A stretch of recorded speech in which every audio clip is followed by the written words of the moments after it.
Assalamualaikum warahmatullahi wabarakatuh. Bagaimana kabarnya anak-anak? Semoga kita semua selalu dalam keadaan sehat ya. Amin. Pada pagi hari ini kita akan belajar tematik. Tema 4, subtema 3, pembelajaran 1, 2, dan 3. Sebelum kita mulai, mari kita buka dengan membaca basmalah bersama-sama. Bismillahirrohmanirrohim. Menemukan kosakata tentang kebersihan taman bermain. Kita akan belajar menyebutkan kosakata tentang kebersihan taman bermain. Arti kosakata tersebut dapat ditemukan di Kamus Besar Bahasa Indonesia. Ayo simaklah teks berikut.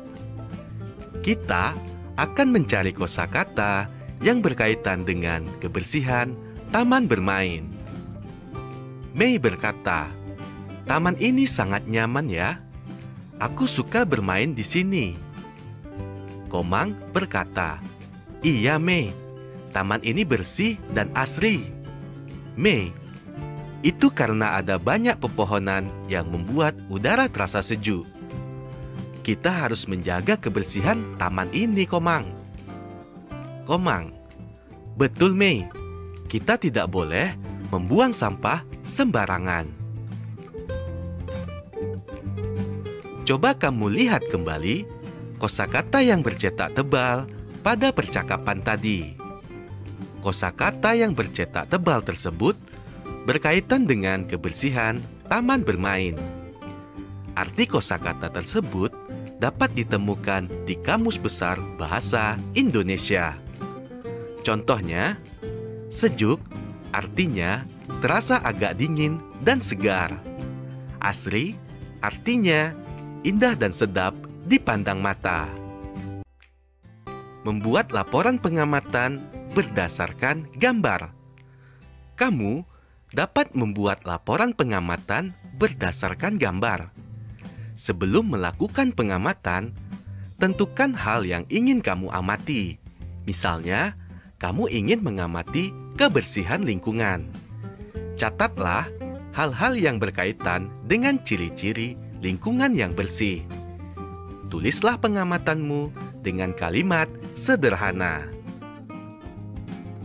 Ayo perhatikan gambar di bawah. Kita akan membuat laporan hasil pengamatan berdasarkan gambar berikut.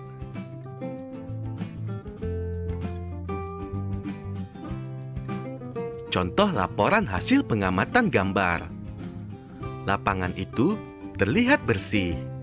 Tanaman tumbuh subur. Ada banyak pohon di sekeliling lapangan. Ada banyak kegiatan yang bisa dilakukan di sana. Misalnya, bermain layang-layang dan bermain sepeda. Anak-anak nyaman bermain. Tidak ada sampah berserakan. Membuat laporan pengamatan tentang lingkungan. Sebelum membuat laporan pengamatan tentang lingkungan, amatilah gambar dengan saksama. Setelah mengamati gambar, buatlah pertanyaan sebanyak-banyaknya yang berkaitan dengan gambar. Selanjutnya, pertanyaan-pertanyaan itu dapat kamu cari tahu jawabannya. Langkah terakhir, rangkailah jawaban dan pertanyaan tersebut menjadi sebuah laporan.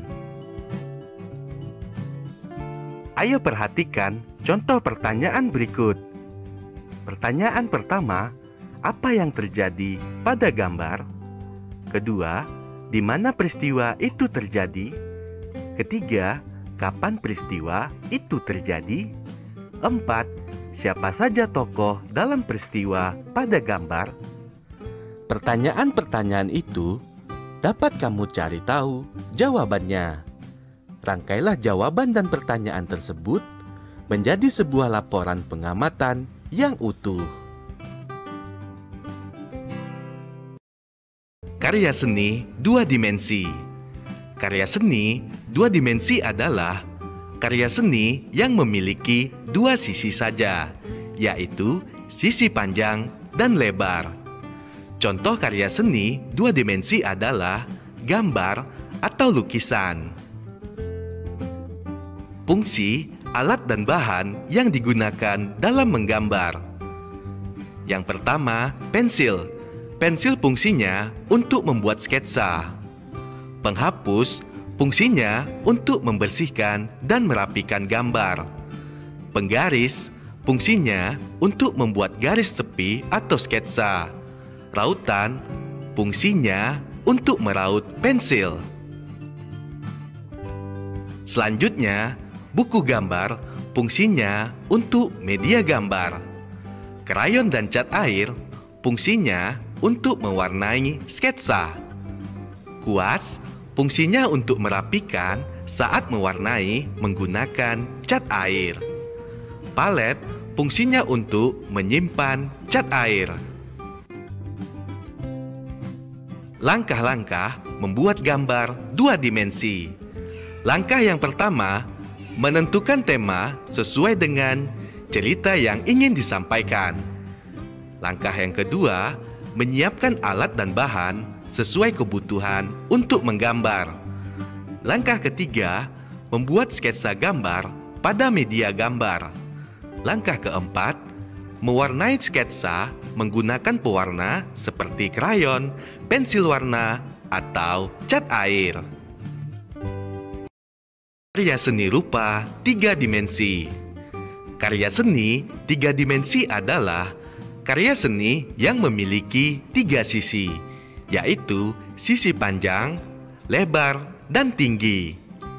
Karya seni tiga dimensi dapat dilihat dari segala sudut pandang. Contoh karya seni tiga dimensi adalah patung, relief, dan guci.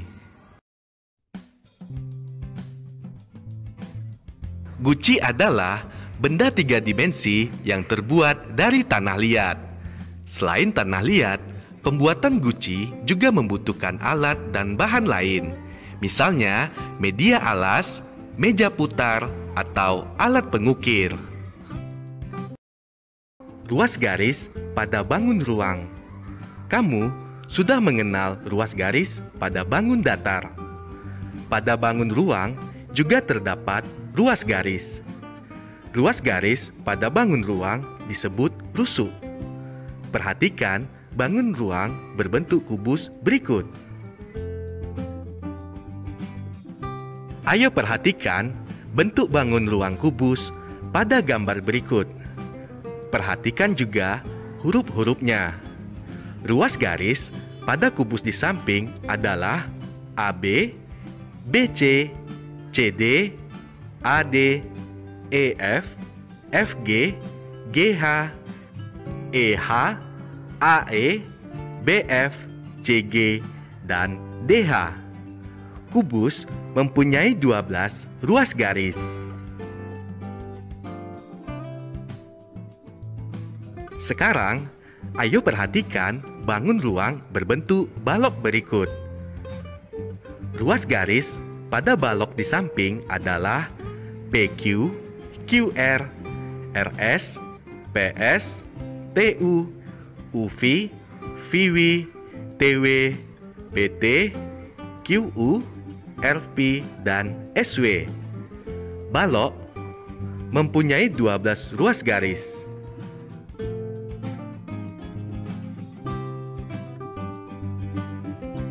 Menunjukkan rusuk pada bangun ruang. Tidak hanya pada kubus dan balok, ruas garis atau rusuk juga terdapat pada bangun ruang lainnya. Ayo perhatikan gambar benda berbentuk bangun ruang berikut.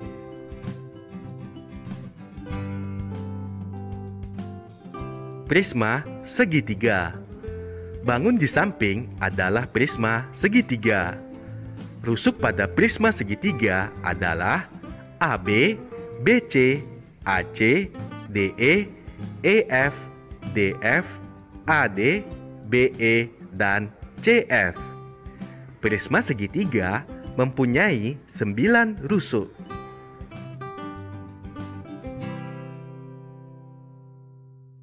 Limas segi empat. Bangun di samping adalah bangun limas segi empat. Rusuk pada 5 segi 4 tersebut adalah AB, BC, CD, AD, AE, BE, CE, dan DE. 5 segi 4 mempunyai 8 rusuk. Permainan dan olahraga yang memerlukan kerjasama. Ada banyak olahraga yang memerlukan kerjasama. Permainan atau olahraga yang memerlukan kerjasama biasanya dilakukan secara berkelompok. Permainan yang memerlukan kerjasama, contohnya bentengan, tarik tambang, gobak sodor, dan lomba bakia. Contoh olahraga yang memerlukan kerjasama, misalnya sepak bola, bola voli, dan bola basket. Kerjasama ketika bermain merupakan wujud persatuan. Dalam lomba bakia, langkah kaki harus kompak agar mencapai garis finish tanpa terjatuh. Lan anak, setelah kita belajar tadi, sekarang waktunya ayo berlatih. Kerjakan buku paket Bu Pena halaman 145 untuk muatan matematika ya. Kerjakan nomor 1 sampai 4. Selamat mengerjakan. Alhamdulillah, demikian pembelajaran kita pada pagi hari ini. Semoga apa yang kita pelajari dapat bermanfaat untuk kita semua. Amin. Ustazah akhiri, Assalamualaikum warahmatullahi wabarakatuh.